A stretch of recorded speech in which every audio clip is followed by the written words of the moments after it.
Recognize excellence in education, and just walking in here this evening, I've seen excellence from music to artwork to everything I've encountered so far. So another round of applause for everyone who has just done a tremendous job getting this together this evening and for the work that you do every day. You put me at the head table, which could be a mistake because I make a living talking, but I promise I'll be brief. To give you a little background on how I got to where I am today, working in media and working in news reporting. Without a solid educational background, I wouldn't be able to do it. If I had it my way when I was 14 or 15 years old, I would have envisioned myself likely retiring after a lengthy career in the NFL by now, with 6 Super Bowl rings. Life doesn't work that way, though. When I was about 15 years old, I got a little bit of a reality check.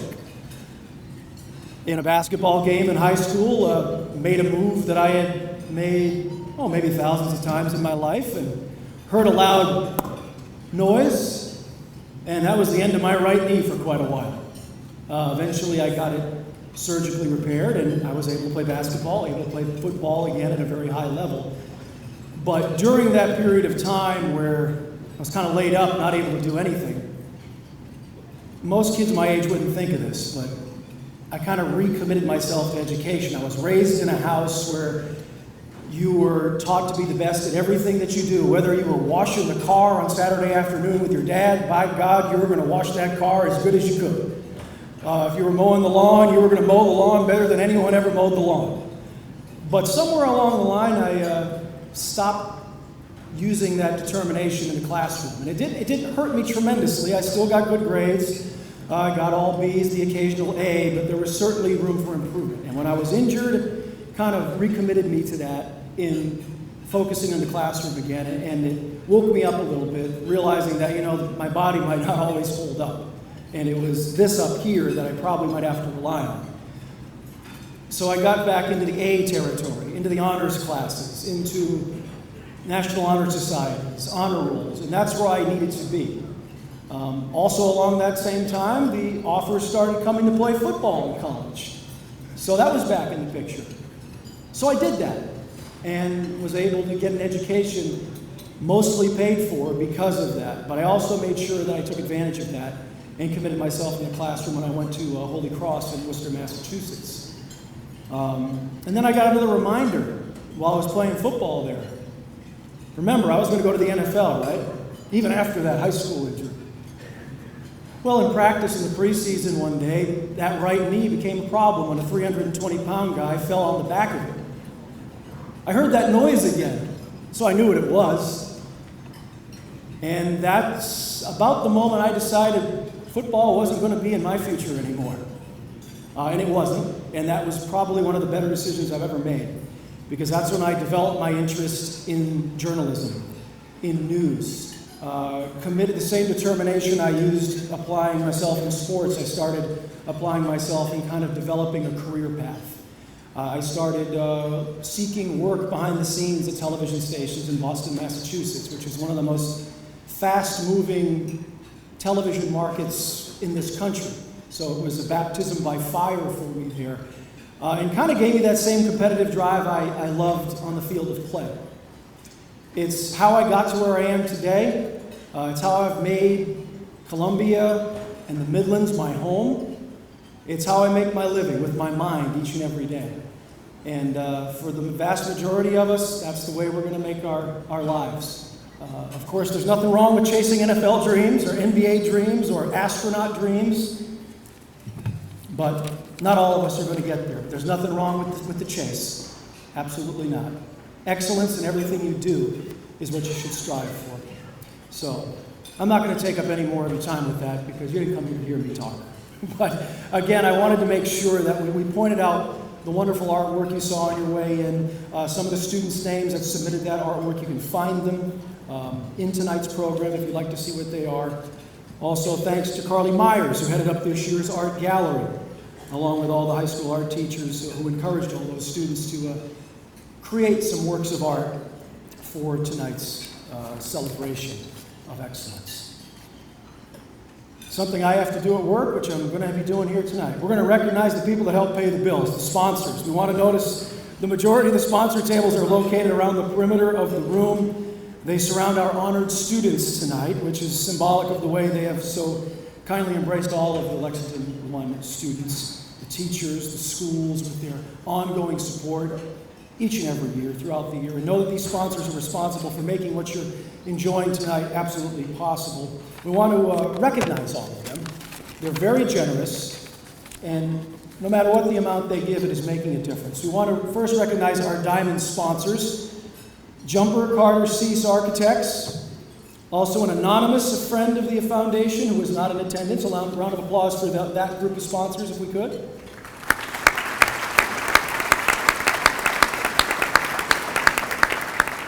Also our platinum level sponsors, Childs & Halligan, MB Con Construction, Michelin, Mungo Homes, Palmetto Citizens Federal Credit Union, Security Federal Bank, the Town of Lexington, Dr. Tom Trinkner, and Wells Fargo are our platinum sponsors.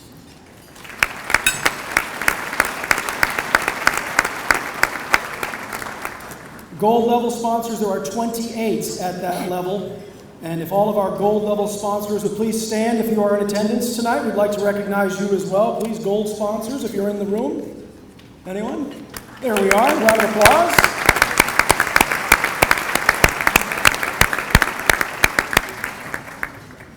And finally, our silver level sponsors, a total of 26 silver level sponsors. If we could have you stand as well if you were in attendance tonight so we can recognize you as well.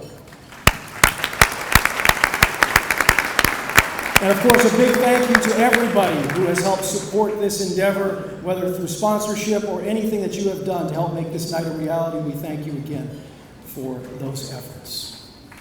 You've met just about everybody up here, but we're going to introduce those folks again, just in case you lost track of things.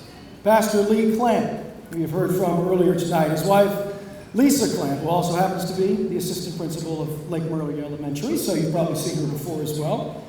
Dr. Luke Clamp, who's been speaking to us tonight, principal at River Bluff High School, and Ms. Regan Bearden, guest speaker and a graduate of River Bluff in 2015. To my left here, Haley Bowers, who is the chair of the Lexington County School District One Educational Foundation, Dr. Greg Little, superintendent of the district, and Julie Washburn on our far left, who's the executive director of Lexington County School District One's Educational Foundation. So without further ado, a man I just introduced to you, Dr. Greg Little. If you could please come to the podium.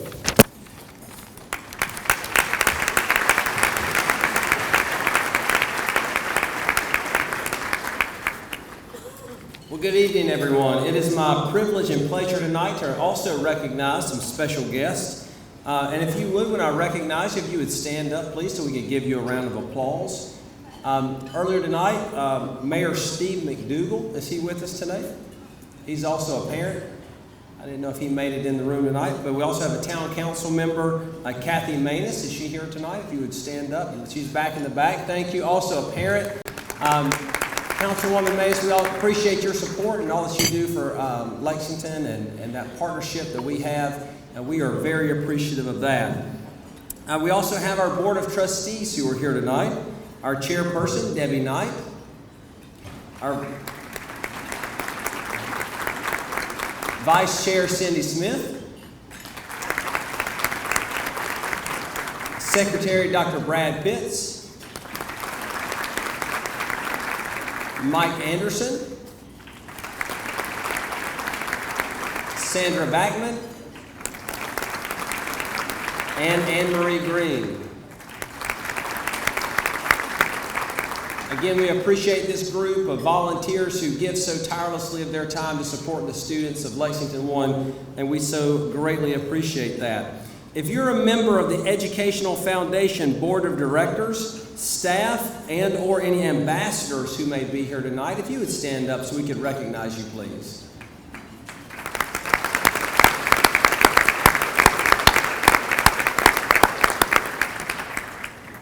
Our Lexington One senior leadership team, if you would stand up and be recognized. A group of people who do so much stuff for our students.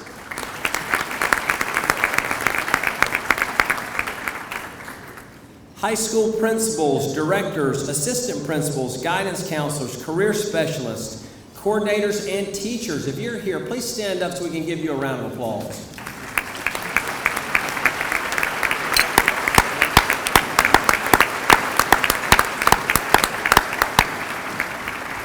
The students we are celebrating tonight are here in large part because of your efforts, so thank you very much. Our 2016-17 Lexington One Teacher of the Year, Meg Huggins of River Bluff High School. We clapped for her earlier, but stand up please, Meg.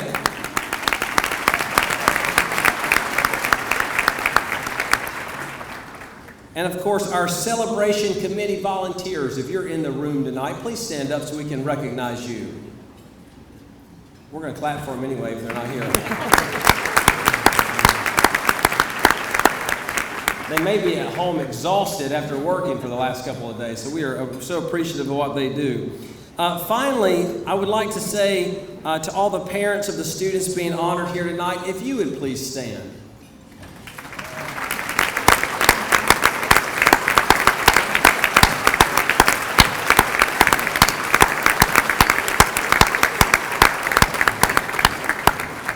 Rarely in life do we accomplish anything alone, and your love, guidance, and support have provided so much for your students, and we know that you are extremely proud of their accomplishments, and we are proud to have them as the top graduates of Lexington One School. So let's give everybody one more round of applause, please.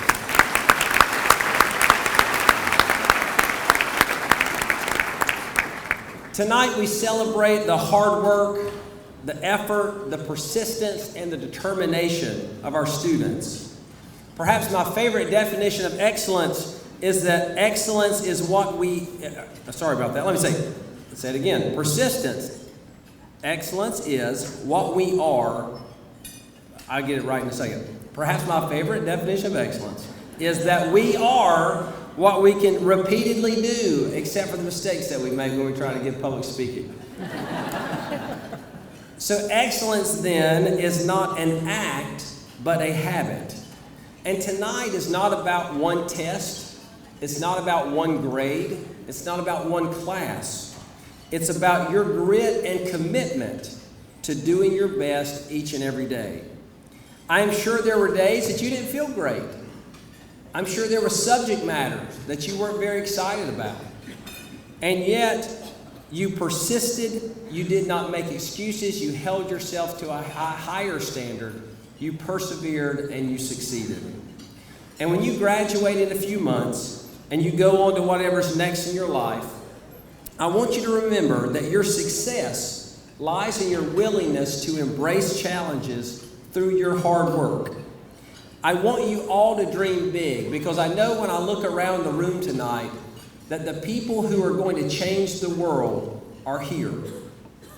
But understand that dreaming big is only half of the equation. You have to combine those big dreams with that hard work and drive to succeed.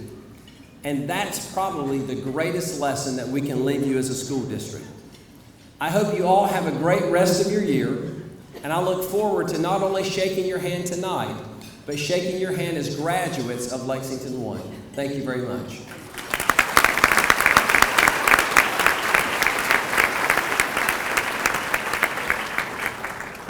Thank you very much, Dr. Little. And to continue on a little bit what you were just saying before we move on to the next portion of our program, someone a long time ago pointed out something to me, that no matter how well I do or how far I get in life, whether it's in a classroom, on an athletic field, or in my career, I didn't get there alone. We recognized teachers, we recognized parents, we recognized administrators here just a few moments ago.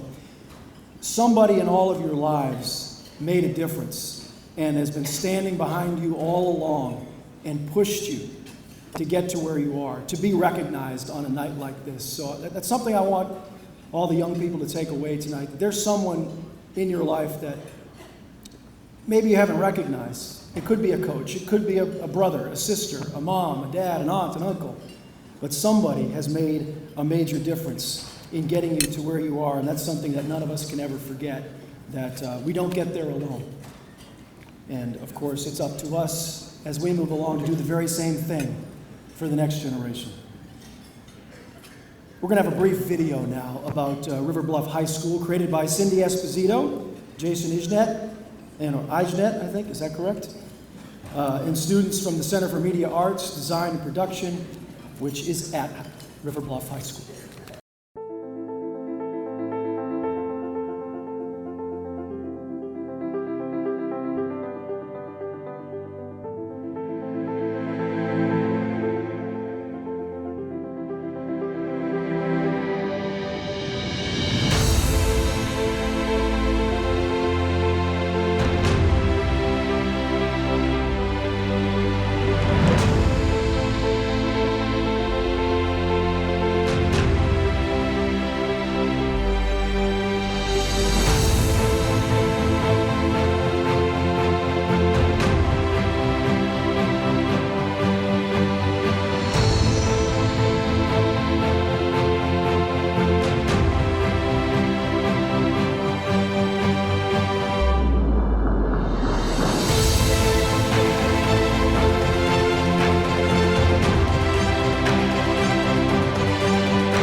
How's everyone?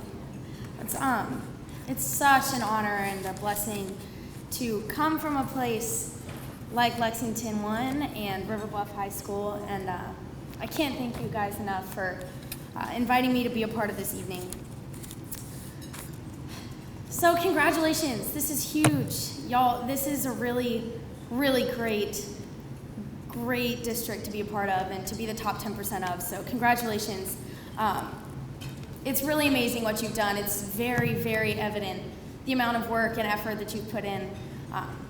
We've been there, or your parents see you at home, you study all the time. We know how much you've put into this, so I want to say congratulations. That's a very, very big honor. So we know you've worked really, really hard to get here, but I have a few points that I would like to share with you from a couple of years removed from your position, but not that far at all. So I would like to read you a quote from a book that I carried around in my pocket every single day of plebe summer. Plebe summer is like our training. It's a 6 weeks program, and you have no communication. I called my parents 3 times and cried every time. But it's a very intensive program, and so we learned a lot, we memorized a lot, and this book means a lot to me. So this quote is by Theodore Roosevelt, and it's called The Man in the Arena. It is not the critic who counts, not the man who points out how the strong man stumbled, or where the doer of deeds could have done them better. The credit belongs to the man who is actually in the arena, whose face is marred by dust and sweat and blood, who strives valiantly, who errs, who comes short again and again, because there is no effort without error and shortcoming. But who does actually strive to do the deeds? Who knows great enthusiasms, the great devotions, who spends himself in a worthy cause, who at the best knows, in the end, the triumph of high achievement, and who at the worst, if he fails, at least fails while daring greatly, so that his place shall never be with those cold and timid souls who neither know victory nor defeat. So we memorized that quote, and it was really a challenge for me to read it slow because I'm used to saying, "Sir, the man in the arena is," and then saying it really, really fast because we had to memorize things, and it was definitely a trying 6 weeks, but that quote meant a ton to me. And what I want to share with you first is about the line that there's no effort without error and shortcoming. Plebe summer was an experience. They woke us up every single morning, and within the first 60 seconds, you failed at something. You wake up, you didn't tie your shoes right. You didn't get your sheets off your rack fast enough. You didn't get out the door quick enough. So they teach us every single day in the first 6 weeks of our training that you're not going to make it without failing, but that's okay. Every single time you fail, you learn to recover, and the more times you learn to recover, the more you learn to not fail in the first place. So you're used to being the top 10%. You're used to being congratulated, which is really awesome. We know how much work you've put in, and I've been there. I've spent the night studying. I still do, but it's not always gonna feel like you're being recognized, and that's okay. So when you don't feel like you're being recognized, just look back and remember how much you've accomplished, and know that it's coming. Graduation is exciting and fun, but there's still more school. So you need to learn to look back at the struggles and the times that it wasn't as much fun, and you have to be able to laugh about it. Some of the hardest and most difficult times are the ones that you look back on most fondly. There was one day during plebe summer where I was sick, physically sick. It was the kind of sick where you wake up in the morning and you think you can make it through the day, and then you get to the end of the day and you're like, oh my goodness, I cannot go another day. So I got to the end of the day, and during plebe summer you can only go to the doctor first thing in the morning. That's your opportunity, and you don't want to miss it if you're not feeling well. So we got to the end of the day, and we had just showered, and I was clean, and I was like, okay, at least I can get in bed. And the building that we live in during plebe summer, it is July, it is hot, and you're sweating all the time. And we get out there, and we have a debrief time at the end of the day. And And they were mad at us because we had messed up, shocker. So they get us and they say, all right, get down, you're doing more push-ups. And I was like, I'm so sick and I just can't do 20 push-ups right now. But I got down on the floor and I get to like the 6th push-up and I just start crying. I was like, why can't I do push-ups right now? It was tragic. And this it was awful. And this, one of our detailers, they're the people in charge of us that are always yelling and training at us. So this one guy is doing push-ups with us and he goes, you can do it, Miss Bearden. And I was like, no, I can't. So I'm crying. It was a traumatic night. But now I can look back and laugh at it. Every time I ask my roommate, what should I tell them about? And she goes, tell them about when you started crying because you can't do push-ups. That's awesome. But we look back and laugh now. And there are a couple more. Plebe Summer was one of the most challenging evolutions that we go through at the Naval Academy.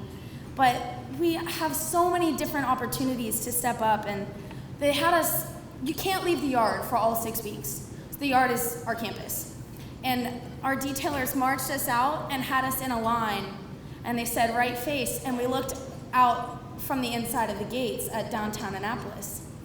And he goes, soak it in. That's freedom, and you won't go there for a very long time.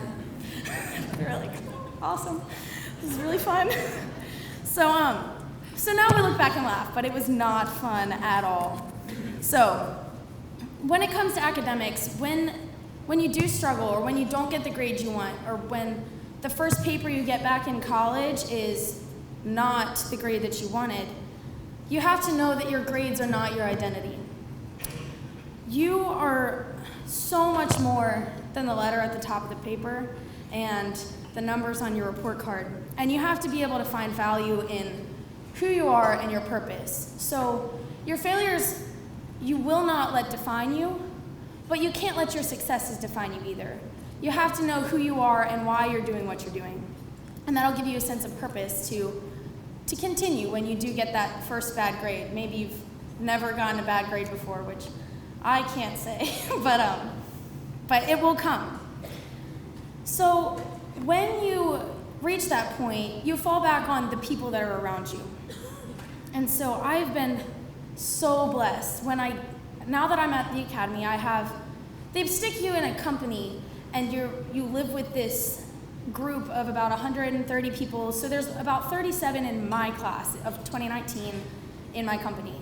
And it's like built-in family. It's like family. They can't get away from you. And so they're there for you all the time, and they know that you're going to be there. You know who lives across the hall. So you have to know that people are going to be there for you. I am a cyber major, and I don't really have much background in it, so you have to be humble enough to ask questions. And a couple weeks ago, I was working on a lab coding stuff, and I was very lost, and it was due the next morning. And I call my friend in company. I was like, Mary Elise, I'm stuck. I don't know what to do. And she goes, well, I'm in bed, but I'm awake now. So she got out of bed and came and sat in one of our open company areas and walked me through the lab. And I was the one falling asleep. She was like, Reagan, you have to get through this lab, come on. So I know that they're there for me. So it's so important to have those people in your life that you can go to and to trust that they're going to be there for you. People here really made an immeasurable impact on my life going into the academy. When I was making the decision to come to River Bluff, I sat down with Dr. Clamp and I was like, all right, sir, what am I getting into? I would like to know. So he blew me away with the professionalism and the vision that they had for the school. So I knew it did not take me long to decide that I wanted to move to River Bluff. Moving to Annapolis was a lot harder of a decision. And I had to know that I needed to rely on people who were wiser than me and older than me and more mature than me to help me make that decision. And my parents fed so much in encouraging me and saying, okay, let's look at all your options. What's the very best choice for you? What fits? And I had friends that would say, well, you could be closer to us if you lived here, or you could not get up at 7 a.m. for formation every morning if you came to Clemson, or you could do this. And I was like, I really want to go there. That sounds awesome.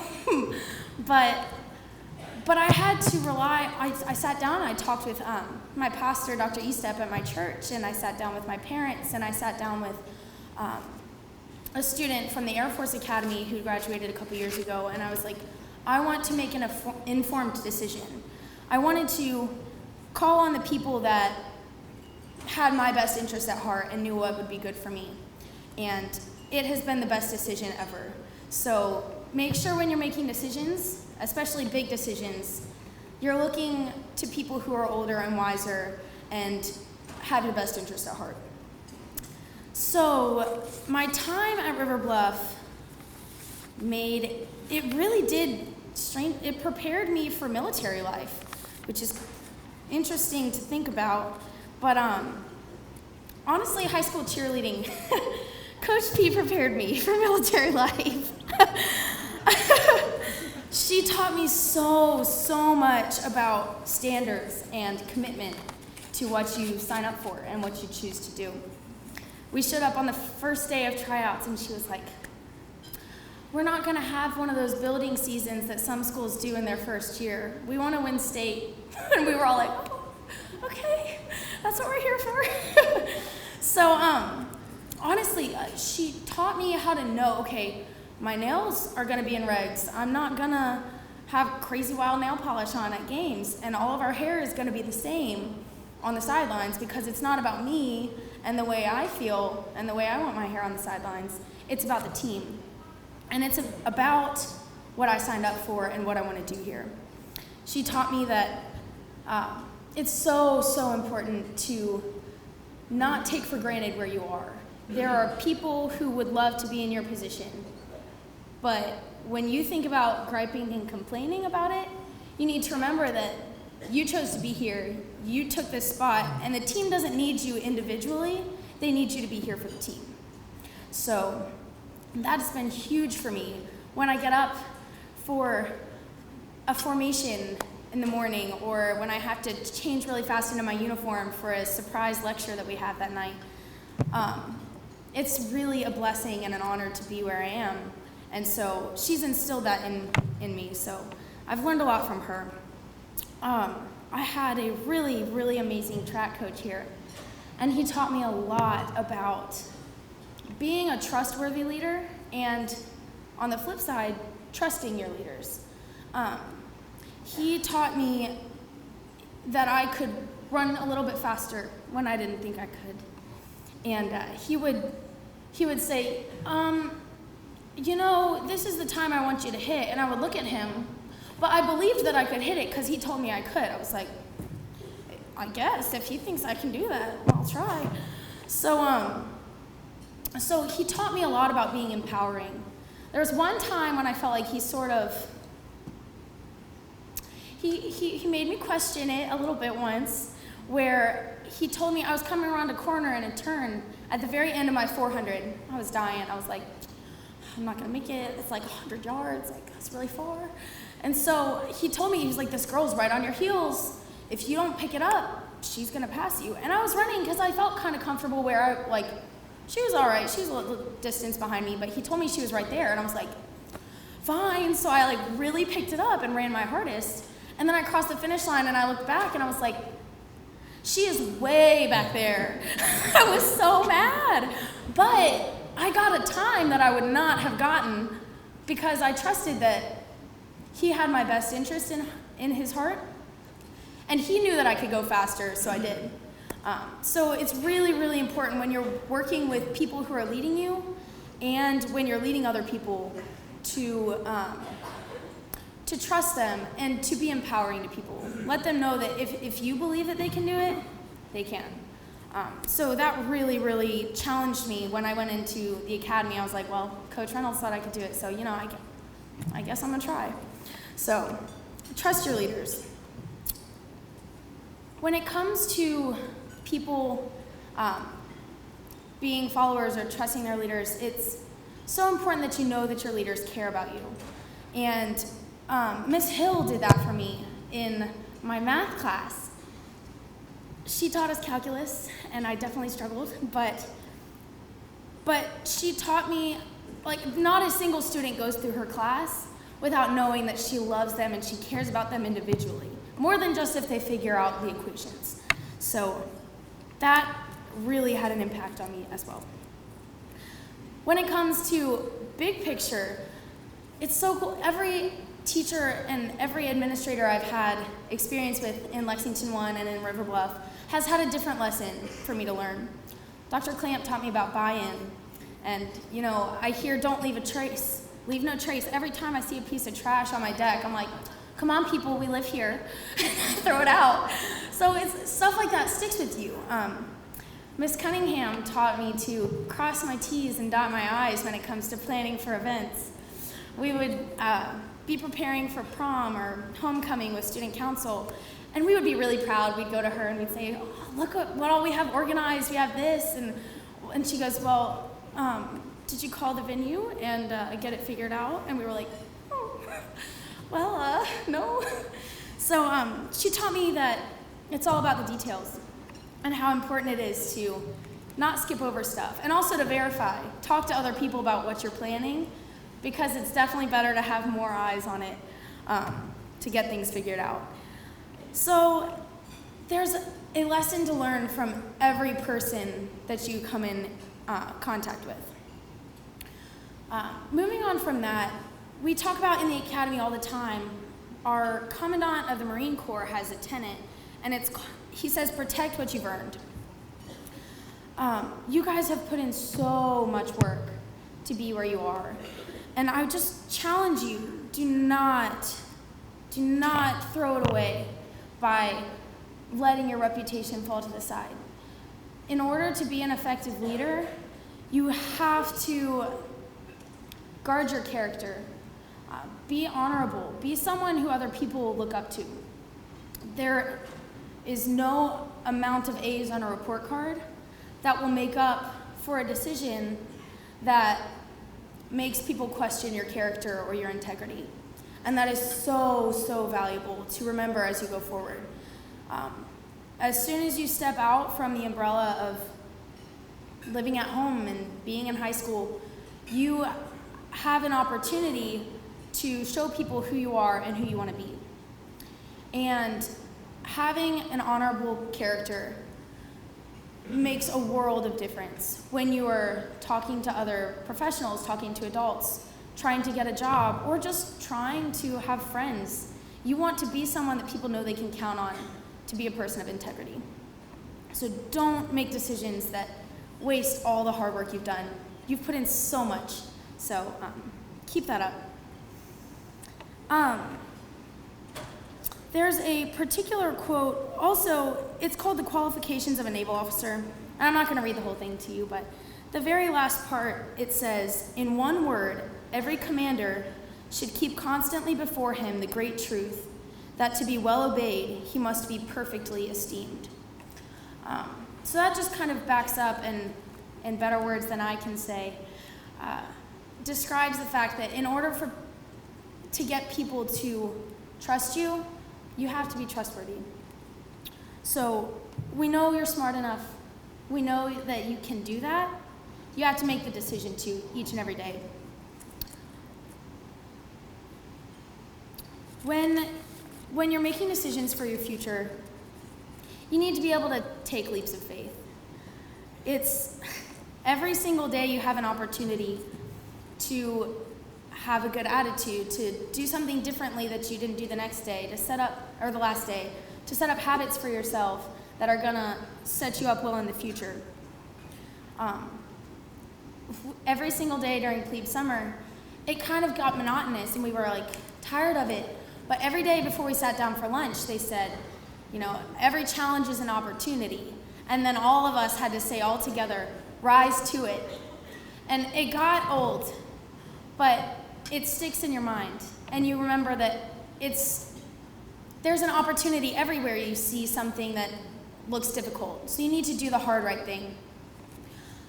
You need to set yourself up for success when it comes to the friends that you make, when it comes to the amount of alarms you set in the morning because you know you want to get up at the right time instead of sleeping in. This morning, actually, I had a 5:45 cheerleading practice, and I was talking to my friend. I was like, girl, I don't want to be up at 5:30, but I know I'm going to sleep through my alarm, so you have to come get me. And she comes knocking on my door, and I was like, no! But I got up because I know that I don't want to be up at that time, and I definitely don't feel like throwing flyers in the air at 6 a.m., but I want to be there for my team, and that's what I had to do. So you need to surround yourself with people, ask people for accountability, so that you are prepared when the decision time comes to make a hard decision.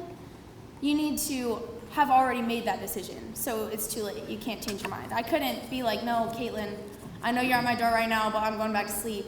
You need to make it so that you know that you can't say no when the decision time comes. So I would say do something big with your life. Do something that challenges you. I chose to come to River Bluff because it was really easy to tell that something really big and special was going on in Lexington.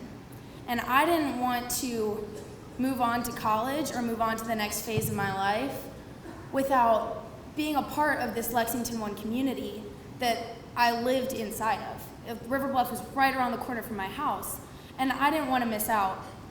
So I was tired of sitting on the sidelines at my football games 9th and 10th grade, and then going and watching Lexington High School state videos or watching Chapin High School state videos from cheerleading competitions. And I was like, that's so amazing. And I was like, that is so far beyond. They could go to Worlds just as a high school team. That's incredible. And I would watch as an 8th and 9th grader, and River Bluff started to pop up on my radar, and I thought, I'm tired of watching the videos online. I want to be in that competition. I want to be a part of that. So all I had to do was go to tryouts. Yeah, if I got cut, I still loved the school I was at. But if not, it was an opportunity to do something so much bigger and to be a part of something that I would never be a part of if I hadn't shown up on the first day and tried. So going back to that quote I read at the beginning, the man in the arena, he says, so if he fails, at least he fails while daring greatly. So you know failures are going to come, but you want to dare greatly. Do something that you're scared of. Do something that's wildly outside of your comfort zone. For me, that was induction day 2015. I showed up for plebe summer, and shockingly, I did not really cry on I-Day. I didn't have a meltdown. It was amazing. I mean, I teared up when I said bye to mom and dad, but I laid down in bed that night. I had, all my new issued gear. I was laying in my rack, and I was like, what have I just done? I was like, I don't know what I'm getting myself into. But it has turned out to be one of the biggest and most formative and best decisions of my life. And I wouldn't take it back. I would do it all over again. I don't know that I would do plebe summer over again if I really, really had to, but I really am glad that it's over.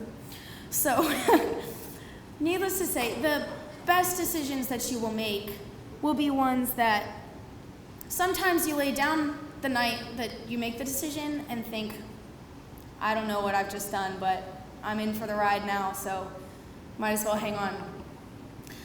So, in closing, don't leave the lessons that you've learned here in Lexington.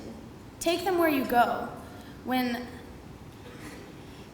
I'm so proud, honestly, of being from South Carolina and being from Lexington, and don't stop calling adults sir and ma'am. It really is like, I have to do it now for officers. Officers are sirs and ma'ams all the time, but you're not supposed to call enlisted sir and ma'am. You're supposed to call them by their rank. And that was the absolute hardest transition, I would say, of plebe summer, because I had a senior chief, and every time I would say, yes, sir, I mean senior chief, sir. And I'm just so used to saying sirs and ma'ams. And then he would say, Bearden, where are you from? And I was like, South Carolina. And he was like, fine. They understand that we're from somewhere that has taught us. My mom taught me, you respect adults, you respect other people, your fellow shipmates. You don't walk past them. So honestly, I'm really proud that was the hardest thing for me to pick up. But don't leave that behind. It's really valuable. But as I move forward in my naval career, when I graduate and when I commission and I'm an officer and have sailors that I'm trying to lead, I know that I'm not just going to take lessons that I learned at the academy. I know that I'm going to take lessons from people here. My parents and my teachers and my coaches have been teaching me these leadership skills from way before the Navy was even a little tiny picture in the future. I want to love and care about my people like Ms. Hill did. And I want to challenge my people to give their all like Coach P did. And I want to encourage people and empower them to believe that they can go a little bit further like my track coach did. Don't leave all this behind. Graduation's coming, and you're going to pack up, and you're going to go to college, and it's going to be really awesome and fun, and you're going to have a lot of papers, and it's great. But look around before you graduate, and look at all the lessons that you have to learn from your teachers, your parents, your coaches, everyone that's around you. I just challenge you, don't walk away from Lexington One without taking in all that you can. It's a really, really special place to be. So that's all I have. Thank you guys very much for letting me talk to you.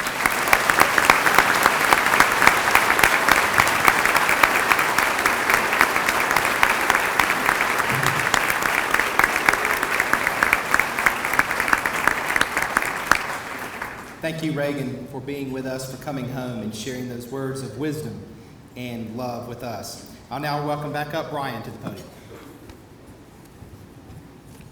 Thank you, Vetch. Dr. Gleb, thank you very much, Regan. Good advice there, those coaches you mentioned. Just like I said, there's always someone there that you have to remember. For me, it was my 7th grade shop teacher who also happened to be my basketball coach. One of the first guys to really believe in me, and I'll never forget that man. Joel Boucher was his name. Always be with me. Now we're going to begin the ceremonial part of the evening. The reason why we're here, I'd like to introduce Haley Bowers, Chair of the Lexington One Educational Foundation. She will administer the Old English Society Oath.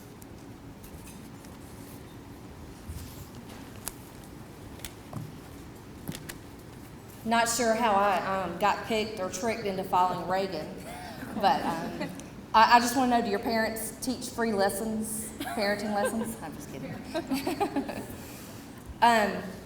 Thanks, Brian, also for being here tonight with us. I know you had the 10 o'clock news, and you got to head over to work really fast after this. And I was joking with him earlier, but it is the only 10 o'clock news in Columbia and Lexington. So I always remember that. When you don't want to stay up till 11, or if you want to watch Brian anyway at 10 o'clock, watch Fox. Just a little background on why we're here tonight. It began in actually 2006. So in 2006, at the Celebration of Excellence, a tradition was born that is carried on tonight at the Lexington School District One Educational Foundation. Tonight we'll induct a new group of deserving members into the Old English Society. Established out of a desire to properly recognize the top 10% of our graduating seniors from each of the Lexington School District high schools. Membership into the Old English Society is solely determined by a student's cumulative academic achievement throughout the high school years. Membership says that the recipient has persevered, focused, and succeeded in the classroom. As tangible evidence of the fact that you have earned membership into the Old English Society, we will be presenting you with a lapel pin with the Society's inscription. The pin also features your own high school's logo in the center. We hope it's a token that you'll keep and remember us at the Educational Foundation and Lexington One, and at least one of you has to come back in 4 years and speak like Reagan did tonight. So we can't wait to see who that's going to be. The Lexington County School District One Educational Foundation applauds you for your commitment to excellence. Now I ask that each of you students who are being honored tonight, please stand now. And we are going to repeat the following pledge, which should be showing up on the screens. There they are, magic. Here we go. I pledge myself. You can say it with me. We can just say it all together. To maintain a commitment to learning, to always cultivate scholarly habits, to expand knowledge while providing leadership, and encouraging high standards of scholarship, service, and character. You may be seated. Thank you and congratulations.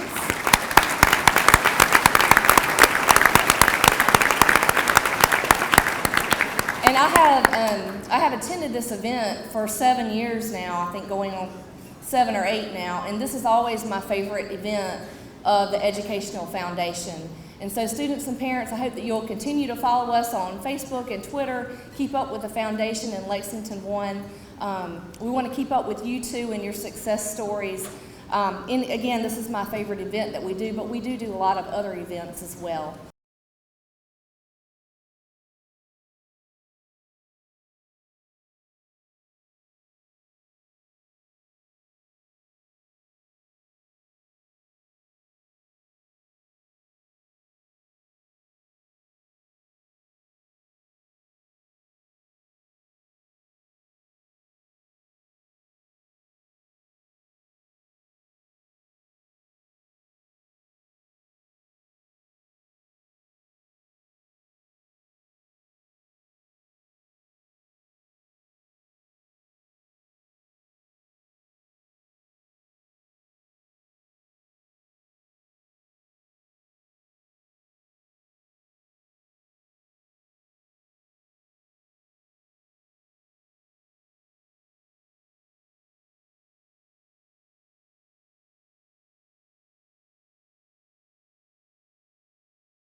much more that I can say that hasn't been said this evening, but I would like, again, to congratulate all of our honorees tonight. Another round of applause for them, please, if we could.